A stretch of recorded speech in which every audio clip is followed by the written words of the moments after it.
Welcome back. मौसमियाती तब्दीलियों के नतीजे में कहीं हम देखते हैं एक्सट्रीम हीट वेव है, जैसे इंटीरियर सिंध के अंदर 51 डिग्री सेंटीग्रेड तक अभी से टेम्परेचर्स चले गए हैं। कहीं हम बहुत ही अनयूजुअल जो बारिशों का पैटर्न है वो देखते हैं। इसका आगाज लाहौर से हुआ है, वहां पर हमें देखा मूसलाधार बारिशें हुई हैं।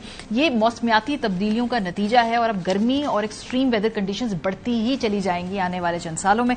डॉन के दायरे के मुताबिक दुनिया के कई हिस्सों में शदीद गर्मी अब रोजमर्रा जिंदगी का एक नुमाया हिस्सा बनती जा रही है और ताजा वार्निंग के मुताबिक जो है आइंदा 5 बरसों में आलमी दर्जा हरारत रिकॉर्ड सतह के करीब या इससे भी ज्यादा रहने का इम्कान है, जबकि इस दहाई के इख्तिताम से पहले दुनिया अपनी तारीख के गर्म तरीन साल का तजर्बा कर सकती है। साइंसदानों का अंदाजा है कि 2026 से 2030 के दरमियान औसत आलमी दर्जा हरारत सनती दौर से पहले की सतह के मुकाबले में 1.5 डिग्री सेंटीग्रेड से ज्यादा रहेगा। 2026 के आखिर में एल नीनो के दोबारा आने के इम्कान भी मौजूद हैं, जिससे 2027 मजीद गर्म साल साबित हो सकता है। पाकिस्तान इन तब्दीलियों से महफूज नहीं है। गर्मियों का दौरानिया बढ़ रहा है, हीट वेव ज्यादा बार आने लगी हैं। रवां साल दादू में दर्जा हरारत 51.1 डिग्री सेंटीग्रेड रिकॉर्ड हो चुका है, जबकि सिंध और बलूचिस्तान के कई इलाकों में दर्जा हरारत 50 डिग्री के करीब पहुंच गया है।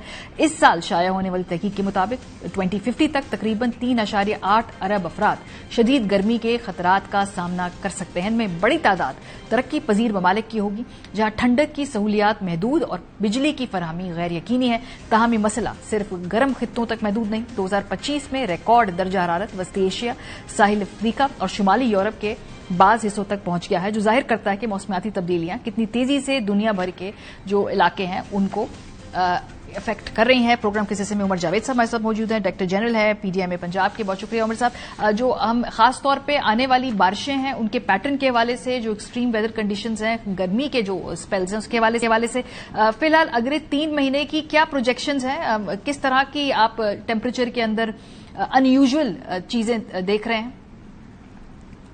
जी thank you very much madam. जो हमारे मेट डिपार्टमेंट है फेडरल गवर्नमेंट का, उसकी जो 3 महीने की मई, जून और जुलाई की प्रेडिक्शन है, उन्होंने एस्टिमेट किया है कि जो पंजाब का नॉर्थ वेस्ट पोर्शन जो होगा उसके अंदर नॉर्मल से अबव नॉर्मल जो है वो रेन प्रेडिक्टेड है। इसके अलावा जो हमारा ईस्टर्न पंजाब है उसके अंदर नॉर्मल से थोड़ा सा बिलो नॉर्मल के दरमियान, और जो हमारा साउथ पंजाब होगा उसके अंदर हमारी बिलो नॉर्मल ही रेनफॉल एक्सपेक्टेड है। लेकिन जो एल नीनो जो पॉजिटिव फेज के अंदर आ गया है, जिसकी वजह से प्रेडिक्शन यही है कि अगले 3 महीनों के अंदर जो टेम्परेचर होगा वो थोड़ा सा हायर साइड के ऊपर होगा। सही। जब आप कहते हैं कि नॉर्मल बिलो नॉर्मल, जरा आम इंसान को समझाने के लिए अगर आप बताएं कि पिछले साल जो हमने बारिशें देखी हैं और उसके नतीजे में सैलाब देखे, क्या उसके मुकाबले में कम होंगी इस मरतबा बारिशें या तकरीबन वो ही होंगी?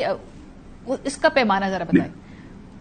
मैडम इसके अंदर जो हमें मेट डिपार्टमेंट की तरफ से जो नॉर्मल की उन्होंने बताई होती है, उसके अंदर वो कुछ पिछले कोई 20-30 सालों की जो प्रेडिक्शन होती है, जो आपकी रेनफॉल का पैटर्न होता है, उसके ऊपर वो कैलकुलेट करते हैं। तो जब वो नॉर्मल की बात करते हैं तो वो नॉर्मल एक हमारा पूरा जो एक्सपीरियंस होता है पिछले कई सालों का, उसके मुताबिक एक एवरेज कैलकुलेट की गई होती है। तो जो नॉर्मल से ऊपर बारिश या नॉर्मल से बिलो बारिश जो होती है वो उस पैमाने के ऊपर होती है। ठीक है।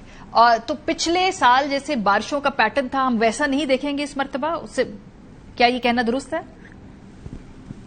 जो मैडम प्रिडिक्शन है इसके अंदर वो जो बताती है वो यही बताती है कि जो हमारे अगले 3 महीने होंगे, इसके अंदर जो महीना एक मई का गुजर गया, जून और जुलाई का, इसके अंदर जो हमारा बालाई पंजाब होगा, जो हमारे पोटोहार के इलाके हैं और उनसे मुल्का कुछ इलाके, उसके अंदर जो नॉर्मल है उससे थोड़ी सी अबव बारिश एक्सपेक्टेड है। लेकिन जो हमारा जब हम साउथ की तरफ जाते जाएंगे तो टेम्परेचर जो है वो भी राइज होगा और साथ साथ जो हमारा रेनफॉल का पैटर्न है वो एक नॉर्मल कैटेगरी से नीचे जाएगा। ठीक है। और जब हम बात करते हैं कि टेम्परेचर रेज होने की, तो हम किस तरह के दर्जा हरारत की बात कर रहे हैं? मैडम ये जो टेम्परेचर है इसके अंदर हर इलाके के लिहाज से जो है वो प्रेडिक्शन की जाती है। हाइस्ट कितना होगा उसके अंदर?